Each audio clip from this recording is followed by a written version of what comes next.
Hello, everyone. Mary Ann here at the filling station. And we are back with another wonderful guest in the studio. Today we have Brendan Lake, and Brendan is going to share a little bit more information with us about how he found the filling station. So this is part of our health and wellness initiative, nutrition education, because we are what we eat and what we don't eat. Right, Brendan? I think that's correct. And Yeah, thank you so so much for welcome. having me, Mary Ann. It's so nice to be here. Yeah, it's nice to see you again today, and we've had the opportunity to connect quite a bit over the last few months. So, Yeah. how did you find the filling station? In fact, I came to the Jones County Heritage Days Festival over the late summer and got to meet some of your staff who were there and found out it's a very small world. My wife knew some of the members of the executive board. Got to watch someone break a cast iron skillet for the first time in Jones County, which I did not know was actually that possible. And then was able to come out to a community open house day you were having here at the filling station and decided to sign up to be a volunteer. And got to sit down and meet you and Miss Hoffman and the other members of the executive board and your staff, and hear a little bit more about the mission of the filling station to support the folks across Jones County in this part of Eastern North Carolina. Yeah. So, and this past Sunday, we had our annual board meeting, and you were able to share with our board of directors a little bit about your background and what you're working on right now and why you're so passionate about this project. So, Absolutely. Yeah. Well, I come from a background as a registered nurse. I've been a heart failure nurse for 8 years. And have decided to go back and get my PhD in nursing research up at East Carolina University. I'm working on studying heart failure patients across Eastern North Carolina and especially looking at folks here in Jones County. This is a major problem. Yeah. It's something that all the way up in Greenville, we saw folks from Jones County and beyond coming to our doorstep with heart failure problems fairly frequently and more frequently than it should be.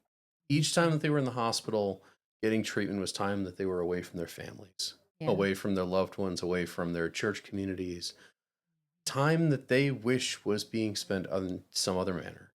And our work here is the first step to hopefully providing better support for them in hospital settings and healthcare settings to keep them home, having a better quality of life, having time with the people they care about, not in a hospital bed with an IV stuck in them. Right. We sure do love our barbecue and Southern ways of doing things, but it's becoming more apparent that we need to look a little bit deeper as to how, as wonderful it is, maybe balance that a little bit. Well, I'm definitely not here to slap the cheese biscuit out of anybody's hand, but nutrition does play a role in health, especially for heart failure, especially for diabetes, especially for a lot of chronic health conditions that folks across this part of North Carolina struggle with. And some of these things are the traditions that folks have experienced their entire life. The way that their parents cooked, the way their grandparents cooked, the way that the folks in their community cooked is the way that they got used to eating and used to cooking. And sometimes the things that folks are told when it comes to heart failure is asking for a huge course change when it comes to the foods they eat, the lifestyle that they manage and they navigate. And we understand these things are hard. But we've also realized that the folks in rural communities are experiencing a different set of challenges than folks might if they lived in a city or lived in a suburban area. But we don't really know what those challenges are. And so within the research community, I'm trying to ask these questions of folks who have heart failure, who live in places like Jones County and across this part of the state, so that we're helping them the way that they want to be helped, the way that they need to be helped, not the way someone thinks their problem is actually going. Because as long as people are just coming up with ideas and not actually asking the people having the problem, they're aiming at the wrong target. They're unlikely to make that better for folks. And people need help. They need help that's tailored to help them the way that they actually need. And that's one of the things that we've done here at the filling station over the years is to set up areas in our front gathering space for focus groups, opportunities for one-on-one conversations, to have these types of heart to heart. No pun intended. But yeah, these are important conversations. We actually had a focus group of about 20 individuals when the PAN Foundation, which is a national nonprofit organization, that came, and their sole purpose was tell us about your healthcare experience, talk to us about, the being able to pay for medicines. What are your challenges in accessing healthcare? That was a fascinating conversation. But your study is really focused on a one-on-one. You really would like to be able to connect with families and individuals right here in Jones County. And I think that's the role of Filling Station being a connection hub, has been a connection hub since 2017, as the church partners have come together, providing a place where people like you can bring your expertise, your passion, your focus to be able to make those connections and answer those hard questions and find out from people, what is it do you need, and how can we tailor it so that the mindset is not so much of a change as it is a tweak and a partnership. Absolutely. And I'm so appreciative that the filling station has opened its doors and provided this kind of access and support. So many folks in the rural community don't feel like they have a voice. Yeah. And this facility is offering so much to give people a place to sit down and be heard, yes, and be supported, and for that information they share to be used to help tailor the support to the needs that they have. Yeah. And that's essential, especially like you said, not only through focus groups, but individually. These folks don't feel like the things that they're struggling with are being understood. Right. And by sitting down and hearing their story and hearing what they've experienced, my hope is that this research will help to change that. Perfect. Well, there's never underestimate the power of one passionate, focused person, right? That truly is fair. The way the worlds have changed over the years. One of the statistics you had highlighted in your notes was the statistics on heart failure, and we talked a little bit about that, about living in rural Eastern North Carolina. 30% higher mortality rate. Now, we're really moving the needle forward here in Jones County, and I know that you know that. Putting in 2 substations, the county manager and the county commissioners have done a fabulous job at really upgrading their emergency services, putting 2 substations on either end of the county. We've also partnered with the American Heart Association to make these types of interviews available to folks. And so that is wonderful. And then the Jones County Health Department, I know they're aware of what's happening through their assessment, and we've helped them to access those. And so that nutrition piece, I believe, is really that link that kind of brings it all together. So I would love just share a little bit about specifically this study. Absolutely. What you're doing, how people can connect with you. I really appreciate that. So the most significant challenge that individuals face in managing heart failure is, how do they manage a low salt diet? The average American eats 50% more salt in a given day than the FDA says they actually need. And a low salt diet is nearly a third of what most average Americans eat. So it's a gigantic change to get to the place the doctors are telling people to go. So my study is looking to sit down and speak to folks who have heart failure and live in a rural community, who have been told to follow a low salt diet, which is basically everybody, uh, in order to understand what are the experiences they're having, what are the challenges they're having with how do they get food, how do folks navigate going to restaurants, going to church potlucks, going to family gatherings at holidays where the amount of salt in foods may not be listed on a little card right in front of the food that they're eating. Right. How do they navigate these challenges in a way that works for them, that's doable? So many of the things that are asked of folks are these gigantic, lofty goals that don't really feel like they have a strong path of how to reach them. Got it. And so the work of this study is to sit down and hear from these individuals straight from the horse's mouth what they're going through. So I'm asking folks to reach out to me. I've got this study flyer that you're going to publish that will have my information so that I can come to them and just sit down and hear what their experience has been. So the eligibility for this study, 18 years of age. Yes, that's right. Told to eat 1,500 to 2,300 milligrams of salt. Or milligrams of salt per day.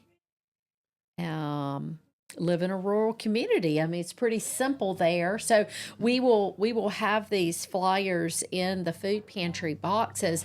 It'll also be on our website, Facebook group. It'll be posted with this video so people can access this.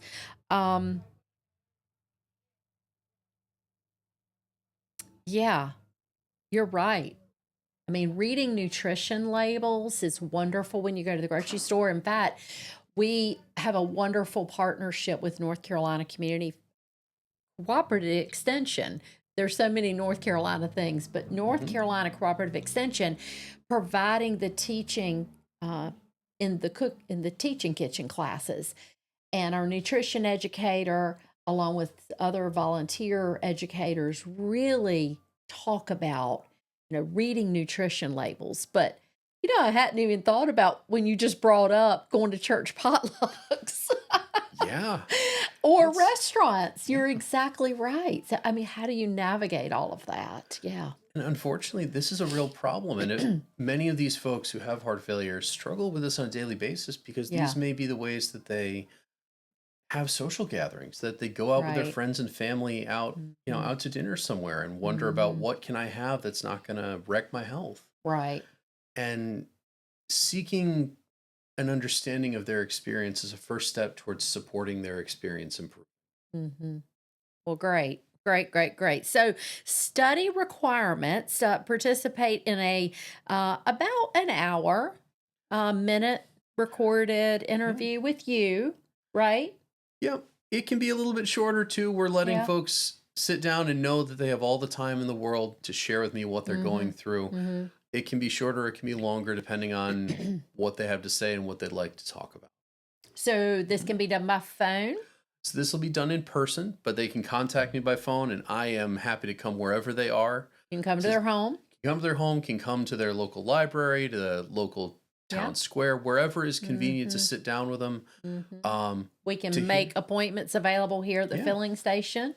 And that would be wonderful as well, just to make it as easy and simple as possible for folks to share their story. Now, this study will go through what date? Do we have a ending date on this? Right now, this study is open-ended. We can assume that at the end of the summer, we'll be reassessing if we need to do something different with it, if we've gotten enough participants. But for now, if people are interested to talk to me, then the lines are open. And your goal is to have how many participants in this study? We're looking at about 25 people in this study. We may expand it if we feel like there's the need for more interviews or to make sure we're collecting everything about what people are encountering. Okay. But to start, we're looking for about 20 to 25 folks. Well, certainly. We've got 25 people that are here in the Jones County area that would just love to meet with you. I look forward to hearing from them anytime. That sounds great. Yeah. Well, any other information that you would like to share about this study or anything about ECU health or maybe even the Pirates or? Well, I am a lifelong supporter of the Pirates. Yeah. I know that hasn't been the best of season in sports for the Pirates this year, but There's always next season. Well, it's kind of like the NC State fans. You know, we're loyal no matter what. You never know what kind of game you're going to get to. Oh, isn't that true? Witness. But hey, we're going to be there to the bitter end. And so, you know, that's kind of like your health, right? So no matter what happens, you have to be committed to the end. I like it. Yeah. Well, Miss LeRay, thank you so much for having me. Yeah. It was great to have you here in the studio. Thank you so much for giving us the opportunity to partner with you. In fact, I think you're the third ECU student that has reached out to the filling station. And that just really warms our heart. You know, we cannot do anything without great partnership. And I do want to say a big thank you to the Harold Bate Foundation. They are tremendous supporters to ECU. Also Jones, Craven, and Pamlico. And so they have invested a lot of resources to make the filling station what it is today. And Mr. Harold Bate would love to know that this conversation was happening and that you are getting your PhD in nursing from ECU. That would just really warm his heart. It was continuing to pass that legacy on. So thanks again. And good luck in the study. And I know that we'll all win as a community with more information like this being available.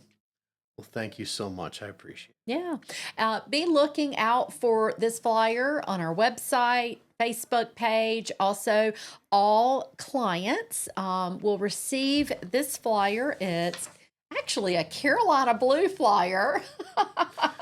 Neither the Pirates or NC State. All good.